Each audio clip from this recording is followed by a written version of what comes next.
Good morning students. हमने microbiology का introduction, history और किस प्रकार से किन किन साइंटिस्ट ने माइक्रोबायोलॉजी से संबंधित कार्य किया इसके बारे में बात की थी, और कैसे माइक्रोबायोलॉजी हमारे डे टू डे लाइफ में आई और किस तरह से सारे माइक्रोब्स की स्टडी वगैरह इसमें हुई, इसके बारे में शुरुआत हुई, इसके बारे में हमने बात की थी। अब हम आगे डिफरेंट काइंड के जो माइक्रोब्स हैं उनके बारे में बात करेंगे। ऐसा माना जाता है कि जो भी स्टार्टिंग वाले माइक्रोब्स थे, सूक्ष्म जीव थे, उनमें अपना भोजन बनाने की क्षमता नहीं होती थी। वो अपना पोषण निर्माण नहीं कर पाते थे। धीरे धीरे इनमें जो है इस प्रकार के एंजाइम्स डेवलप हुए। कुछ अरब साल पहले ऐसे एंजाइम डेवलप हुए जो जटिल कार्बनिक अणुओं का निर्माण करते थे और अपना खाना स्वयं बनाने में सक्षम होते थे। मतलब जो सरल एक कार्बनिक पदार्थ है उससे ये जटिल ऑर्गेनिक मटेरियल को निर्माण कर लेते थे। इस प्रकार से और इसमें ये सनलाइट का यूज़ करते थे और इस प्रकार से ये ऑटोट्रॉफ में कन्वर्ट हुए। तो मतलब स्टार्टिंग में ये हेटेरोट्रॉफ्स थे, धीरे धीरे परपोषी थे, धीरे धीरे ये स्वपोषी अथवा ऑटोट्रॉफ्स होते गए। स्टार्टिंग वाले जो माइक्रोब्स थे, ऐसे भी एविडेंसेस हैं कि वो बहुत ही छोटे थे और उनकी संरचना जो थी, उनका जो स्ट्रक्चर था वो बहुत ही सरल प्रकार का था, कॉम्प्लेक्सिटी उसमें नहीं थी। इनको प्रोजीनोड कहा गया और ऐसा माना जाता है कि जो बैक्टीरिया है वो इन प्रोजीनोड से ही डेवलप हुआ है। तो बैक्टीरिया जो है इसमें अब जो नेक्स्ट चैप्टर हम पढ़ेंगे माइक्रोबायोलॉजी में, वो हम प्रोकैरियोट्स के बारे में, बैक्टीरिया के बारे में पढ़ेंगे। बैक्टीरिया ऐसी सेल है जिसमें स्पष्ट न्यूक्लियस, एक क्लियर न्यूक्लियस नहीं पाया जाता, इसीलिए इसको प्रोकैरियोटा माना जाता है। प्रोकैरियोटा मतलब पूर्व, न्यूक्लियस से पहले वाली बात, तो इसको हमने प्रोकैरियोटा कहा। ऐसा माना जाता है कि धीरे धीरे इन्वायरमेंटल अडेप्टेशंस हुआ, कुछ जटिलताएं जो है वो सरलीकरण हुआ उनका, और इवोल्यूशन हुआ और उत्परिवर्तन होते गए, और जिससे जो सेल की स्ट्रक्चर थी या उसकी जो फंक्शन थे उसमें धीरे धीरे कॉम्प्लेक्सिटी डेवलप होती गई, और इससे फिर धीरे धीरे प्रोकैरियोट से जटिल सेल्स का निर्माण होता गया, जिन्हें हमें यूकैरियोट्स कहा। तो आज जो है वो हम जो कंप्लीट जो भी हमारी सेल्स हैं उनको दो ग्रुप्स में बांटते हैं।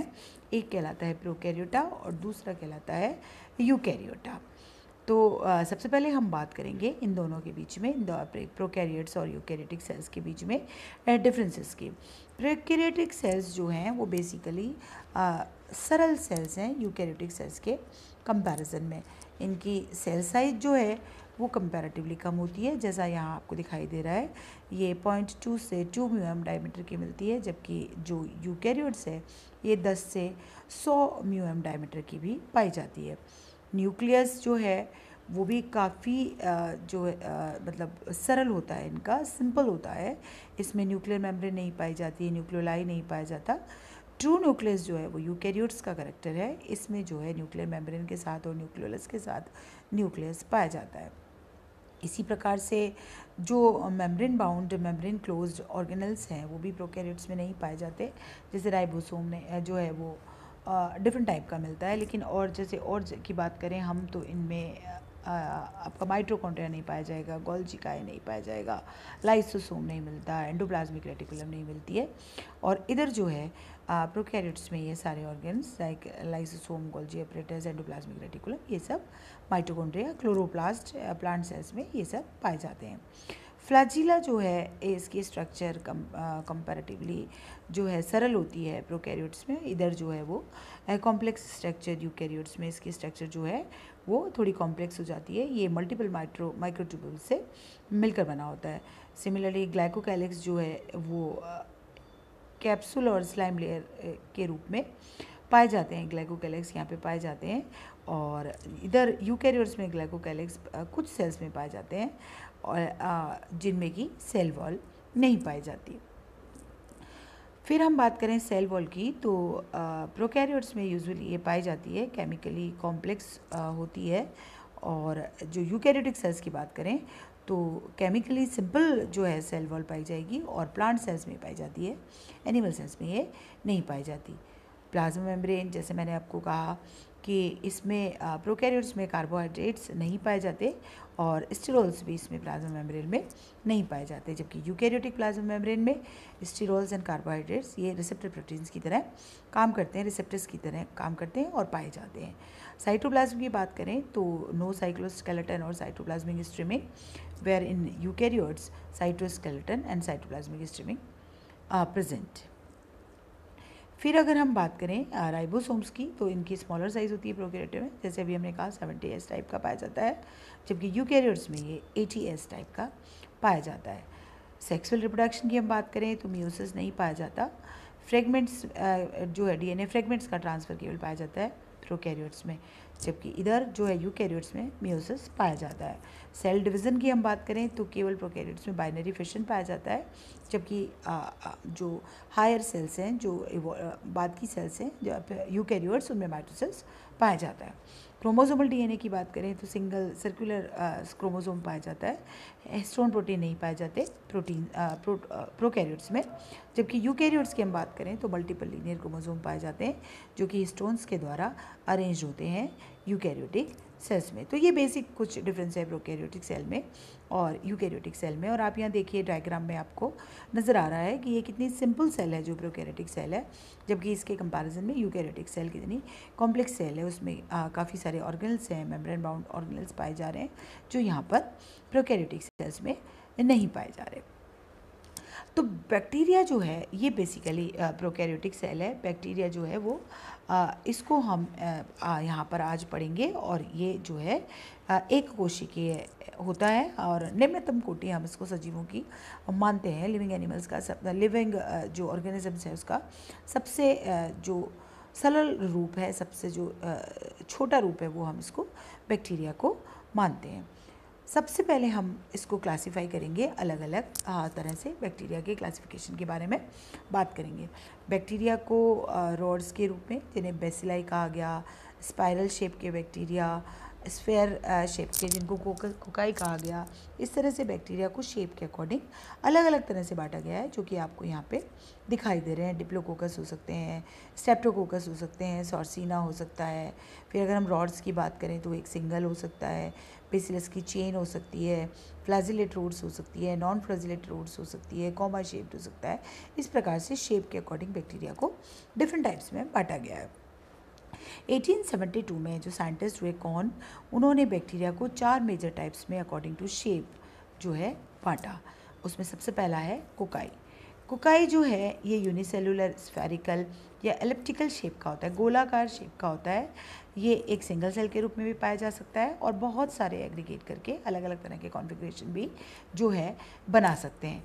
ये मोनोकोकस हो सकता है, जिनको माइक्रोकोकस भी कहते हैं, और इसमें एक सिंगल डिस्क्रीट राउंड बैक्टीरिया पाया जाता है, for example Micrococcus फ्लेवस।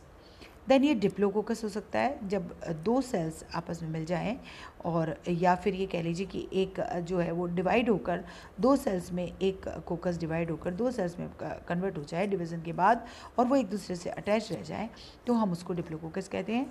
For example Diplococcus pneumoniae. Then repeatedly अगर सेल डिवीज़न हो जाए और वन प्लेन पे और एक सेल्स का चेन बन जाए, बैक्टीरियल सेल्स का चेन बन जाए, तो हम उसको स्ट्रेप्टोकोकस कहते हैं। And the example is Streptococcus pyogenes. जो अभी अभी हमने यहाँ पे तीनों चीज़ें, मोनोकोकस, डिप्लोकोकस और स्ट्रेप्टोकोकस, यहाँ पे आपको डायग्राम में स्फेरिकल जो बैक्टीरिया है, ग्रीन कलर का जो दिखाई दे रहा है, उसमें आपको दिखाई दे रहे हैं। टेट्राकोकस हो सकते हैं, ये 4 राउंडेड सेल से बने हुए हैं, जिसमें 2 प्लेन्स पे राइट एंगल एक दूसरे के दो जो है बैक्टीरियल सेल्स पाई जाती है। फॉर एग्जांपल गैफिकिया टेट्राजेना या Staphylococcus, here the cells divide into 3 planes, और एक बंच जो है ग्रेप बंच जैसा बना देते हैं, इरेगुलर कॉन्फ़िगरेशन हो जाता है।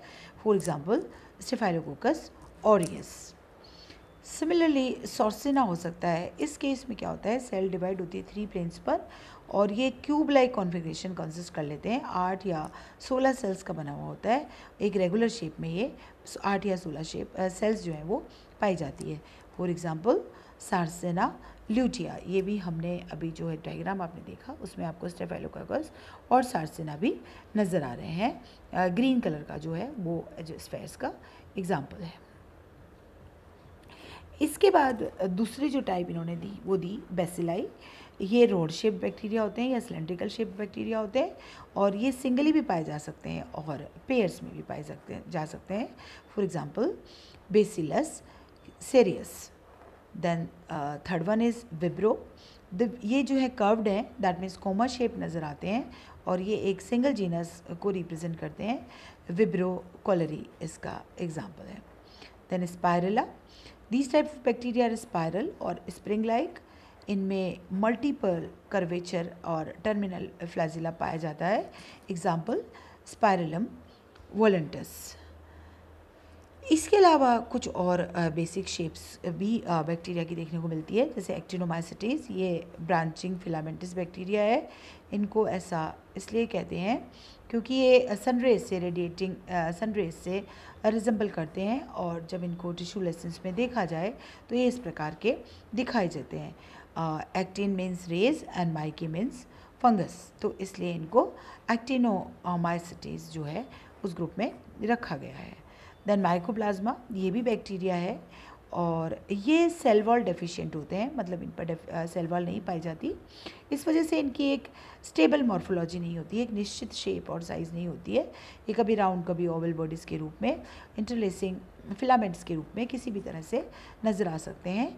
तो ये भी एक इनकी शेप है माइकोप्लाज्मा। तो अकॉर्डिंग टू शेप हमने अलग अलग प्रकार के बैक्टीरिया की यहाँ पे बात की, और अब आप यहाँ पे डायग्राम में इन सबको देख सकते हैं। सेपेस्फेयर्स की हम बात कर चुके हैं। देन रॉड्स जो यहाँ ऑरेंज कलर की आपको दिखाई दे रही है। फिर स्पायरल्स में आपको वेब्रियो दिखाई दे रहा है, स्पायरेला दिखाई दे रहा है, एंड स्पायरोकीट्स जो है वो यहाँ पे दिखाई दे रहे हैं। तो पहला क्लासिफिकेशन बैक्टीरिया का शेप के अकॉर्डिंग किया गया। उसके बाद मोड ऑफ न्यूट्रिशन के अकॉर्डिंग कि उसके पोषण का मेथड क्या है, पोषण की विधि क्या है, उसके आधार पर भी बैक्टीरिया को क्लासीफाई किया गया है। सबसे पहले फोटोट्रॉप्स। फोटोट्रॉप्स कौन से होते हैं? जो बैक्टीरिया जो कि लाइट से एनर्जी लेते हैं और अपना फूड जो है खुद बनाते हैं, उनको हम बोलते हैं फोटोट्रॉप्स बैक्टीरिया। इनको फर्दर हमने दो ग्रुप्स में बांटा हुआ है on the basis of source of electron. इनको इलेक्ट्रॉन कहाँ से मिल रहा है उसके अकॉर्डिंग हमने इनको दो ग्रुप्स में बांटा हुआ है। पहले कहलाते हैं फोटोलिथोट्रॉप्स और दूसरे कहलाते हैं फोटो ऑर्गेनोट्रॉप्स। फोटोलिथोट्रॉप्स जो है ये लाइट से अपनी एनर्जी लेते हैं और रिड्यूस्ड इनऑर्गेनिक कंपाउंड्स जैसे H2S को इलेक्ट्रॉन सोर्स के रूप में यूज़ करते हैं, तो इनको हम बोलते हैं photolithotrophs. For example Chromatium okenii. Then photoorganotrophs, ये अपनी एनर्जी तो लाइट से लेते हैं, लेकिन ये ऑर्गेनिक कंपाउंड्स को जैसे सक्सीनेट्स को, इनको ये इलेक्ट्रॉन सोर्स के रूप में यूज़ करते हैं। तो डिफरेंस क्या रहा कि फोटोलिथोट्रॉप्स इनऑर्गेनिक कंपाउंड्स को इलेक्ट्रॉन सोर्स के रूप में यूज़ करते हैं, जबकि फोटो ऑर्गेनोट्रॉप्स जो है वो सक्सीनेट जैसे ऑर्गेनिक कंपाउंड्स को इलेक्ट्रॉन सोर्स के रूप में यूज़ करते हैं। दूसरे हैं कीमोट्रॉप्स। ये वो बैक्टीरिया है जो केमिकल कंपाउंड से एनर्जी लेते हैं, सनलाइट से नहीं लेकर केमिकल कंपाउंड से एनर्जी ले रहे हैं। ये फोटोसिंथेसिस नहीं करते हैं। इनको भी फर्दर हमने सोर्स ऑफ इलेक्ट्रॉन के अकॉर्डिंग दो ग्रुप्स में डिवाइड किया हुआ है, वही कीमोलिथोट्रॉप्स एंड कीमो ऑर्गेनोट्रॉप्स। कीमोलिथोट्रॉप्स जो केमिकल कंपाउंड्स और रिड्यूस्ड इनऑर्गेनिक कंपाउंड्स जैसे NH3, इनसे जो है इलेक्ट्रॉन इनके ऑक्सीडेशन से एनर्जी लेते हैं और इलेक्ट्रॉन सोर्स के रूप में इनको यूज़ करते हैं। केमिकल कंपाउंड्स के ऑक्सीडेशन से एनर्जी लेते हैं और इनऑर्गेनिक कंपाउंड्स को ये इलेक्ट्रॉन सोर्स के रूप में यूज़ करते हैं। इनको हम बोलते हैं कीमोलिथोट्रॉप्स जैसे नाइट्रोसोमोनास बैक्टीरिया। फिर कीमो ऑर्गेनोट्रॉप्स, ये भी केमिकल कंपाउंड्स के ऑक्सीडेशन से एनर्जी लेते हैं, लेकिन ये ग्लूकोज या अमीनो एसिड जैसे सोर्सेज से अपना इलेक्ट्रॉन लेते हैं, ऑर्गेनिक कंपाउंड से अपना इलेक्ट्रॉन लेते हैं।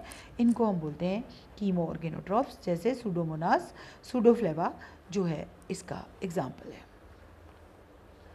तीसरे हैं ऑटोट्रॉप्स। ये वो बैक्टीरिया हैं जो कार्बन डाइऑक्साइड को सोल सोर्स ऑफ कार्बन के रूप में यूज़ करते हैं और अपना फूड जो है वो खुद बनाते हैं। ये टू टाइप्स में and the basis of energy utilize to assimilate carbon dioxide, उसके अकॉर्डिंग हमने इनको दो टाइप्स में बांटा हुआ है, फोटोऑटोट्रॉप्स एंड कीमोऑटोट्रॉप्स। ये फोटोऑटोट्रॉप्स एसिमिलेशन कार्बन डाइऑक्साइड का लाइट को यूज़ करते हुए करते हैं। They are further divided into two groups on the basis of electron source, again photolithotropic and photoorganotropic. And chemoautotrophs, ये वो हैं जो कि केमिकल एनर्जी को कार्बन डाइऑक्साइड के एसिमिलेशन के लिए काम में लेते हैं। देन हेटरोट्रॉफ्स, ये वो बैक्टीरिया हैं जो ऑर्गेनिक कंपाउंड्स को कार्बन सोर्स के रूप में काम में लेते हैं। ये कार्बन डाइऑक्साइड फिक्सेशन की कोई एबिलिटी इनमें नहीं पाई जाती है और ये किसी दूसरे पे अपने फूड के लिए डिपेंडेंट है और मोस्ट ऑफ द टाइम ये ह्यूमन पैथोजेंस को यूज़ करते हैं और ये नेचर में हेटरोट्रॉफिक नेचर के हैं। ये some are simple because they have simple nutrition requirement, क्योंकि इनकी रिक्वायरमेंट जो है वो ये हेटरोट्रॉफिक नेचर से पूर्ण करते हैं, इसलिए इनकी जो स्ट्रक्चर है वो काफ़ी सिंपल होती है। इनमें से कुछ बैक्टीरिया ऐसे भी हैं जिनको अपनी ग्रोथ के लिए स्पेशल न्यूट्रिएंट्स की ज़रूरत पड़ती है। इनको हम बोलते हैं फेस्टिडियस हेटरोट्रॉफ्स, क्योंकि ये स्पेशल न्यूट्रिशंस का उपयोग यहाँ पे करते हैं। तो ये मोड ऑफ न्यूट्रिशन के अकॉर्डिंग हमने यहाँ पे 4 तरह के बैक्टीरिया पढ़े, फोटोट्रॉफ्स, कीमोट्रॉफ्स, ऑटोट्रॉफ्स एंड हेटरोट्रॉफ्स। तो आज हमने 2 प्रकार से बैक्टीरिया को क्लासीफाई किया, एक उनके मोड ऑफ न्यूट्रिशन के अकॉर्डिंग और दूसरा उनकी साइज़ के अकॉर्डिंग। इसके आगे हम नेक्स्ट लेक्चर में बात करेंगे। Thank you.